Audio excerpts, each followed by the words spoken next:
The O Cannabis Conference and Expo returns to Toronto June 1st through the 3rd, and there's still some good booth locations available. This exciting event is free for cannabis retailers and will feature Tommy Chong receiving a Lifetime Achievement Award at the O Cannabis Industry Awards. For more information about exhibiting or to register to attend, go to ocannabis.com. That's OCANNABIZ.com.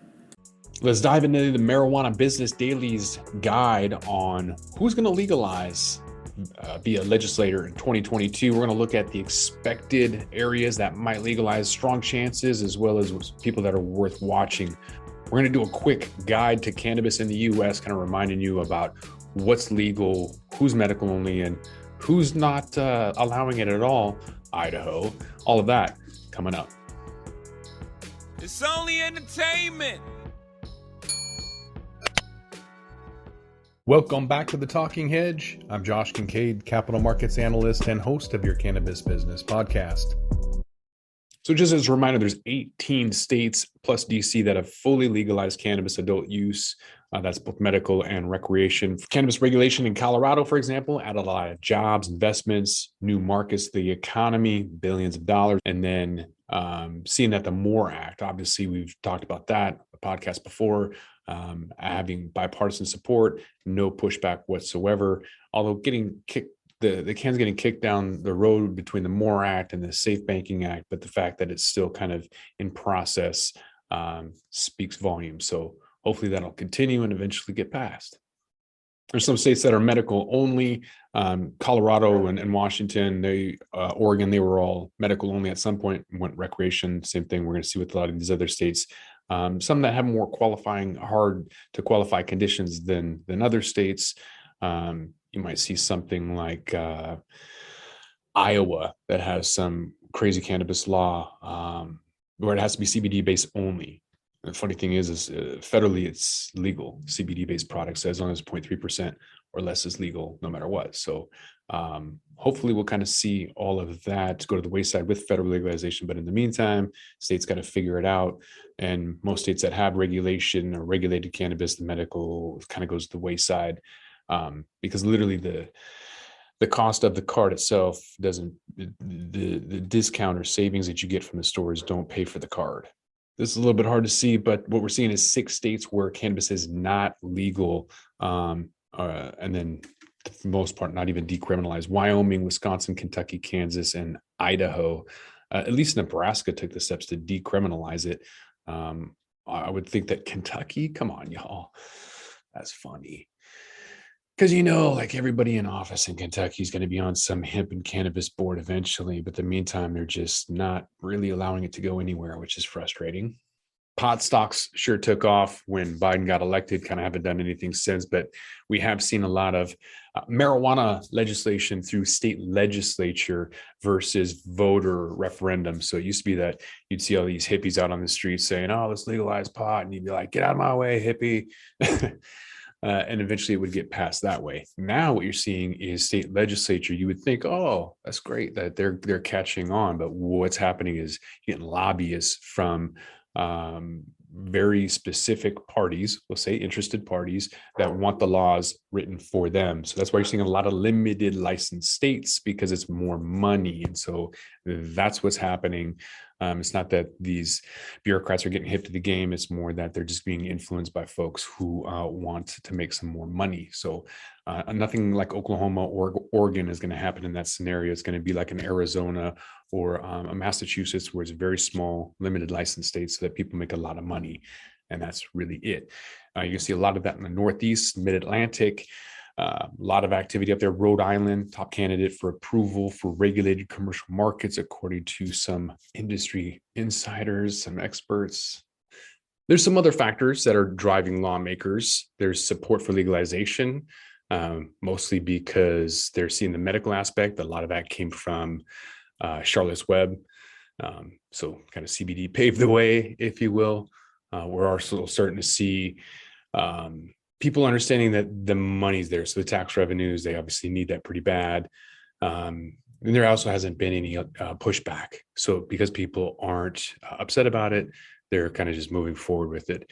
The other thing too is there's FOMO. So there's regions where the border states are taking in some of the money, and so they might these states who haven't legalized might as well take some of that money away. Rhode Island, for example, they got Massachusetts, Connecticut, so they got some FOMO taking, losing out from revenue from where everyone else around them is taking it in. Massachusetts is going to get $2 billion in revenue within the next 2 years. And then Connecticut announcing it's going to take some applications for certain types of licensing pretty much right away. Maryland is medical only, but still pulling in about 400,000 a year, a month, 400,000 a month. It looks like Virginia might actually beat Maryland to the punch on regulated cannabis. In terms of where we might see recreational cannabis right now, Delaware, a couple of House bills right now where it's going to be taken up again, haven't already gone through. So they're going to see what New Jersey is doing, basically copy them and apply political pressure, make sure that gets through. So they're going to have 30 retail store licenses, 15 social equity applicants, only 30 producer processors. So again, limited license state for Delaware. It's small anyways, and they're not really expecting many people to fail, because that's, a substantial amount of 3 businesses fail. That's 10%. So that's a lot, and you're going to have a lot that do fail. So I'm not really sure that they're setting themselves up for success. Taking a look at Hawaii, they passed a Senate bill pretty substantially, and it's going to go into the House. And so with that bill, doesn't really address social equity. Doesn't say whether the bill, when it would become effective, but at least they got their little marker in there for it to happen at some point. We talked about Maryland and that happening by 2024. Minnesota has a majority Democrats. Not really sure if that matters anymore because everyone's seeing the dollars behind it. California should tell you right off the bat, it doesn't matter if Democrats hold control because they still haven't passed a lot of bills that you think that they would at this point. But like a banking bill, for example, 1/5 would go towards social equity. It's a decent amount. That's good. New Hampshire just basically saw that there's a House bill that didn't pass. There's 6 other bills though in play, so some of them would refer to the same issues, and that's going to be voted on in the fall, and that's the most likely scenario. So they're going to set up a recreational market without licensing caps in New Hampshire. Ohio was influenced by some lobbyists. They didn't wait for voter adoption. They had been approached by somebody from 98 Degrees. There was 5 owners. They basically wanted total control of the entire state. Luckily, that was voted down, or didn't make it. Whatever the deal was, that was good. And so with that comes this other limited license option. So we're going to see something where there's 40 cultivators and only 50 stores, and preference given to applicants who participate in a social equity program. Pennsylvania, kind of, I guess the Republican-led Senate is being a roadblock there, but they want to help social equity applicants and cap to 50 growers and 50 processors and 100 permits to have Pennsylvania be a limited license state. And moving on to Rhode Island, looking at recreational with 2 measures that were in play in 2021, and they're trying to pass a similar version without the House getting in their way. Basically, Senate bill called for 150 stores. They want social equity, craft cultivation licenses, and the governor called for 25 retail licenses in Rhode Island. Again, small, but they're setting themselves up for failure because they anticipate all of these businesses to succeed, and that's just not going to happen. Kansas looks like they got a bill that looks like it's got a good chance of passing and setting aside 15% of licenses for minority applicants. Mississippi, on the other hand, is really unfortunate, really, really crazy, where the state legislative negotiators agreed on a more restrictive marijuana measure after the Supreme Court voided a business-friendly, voter-approved measure.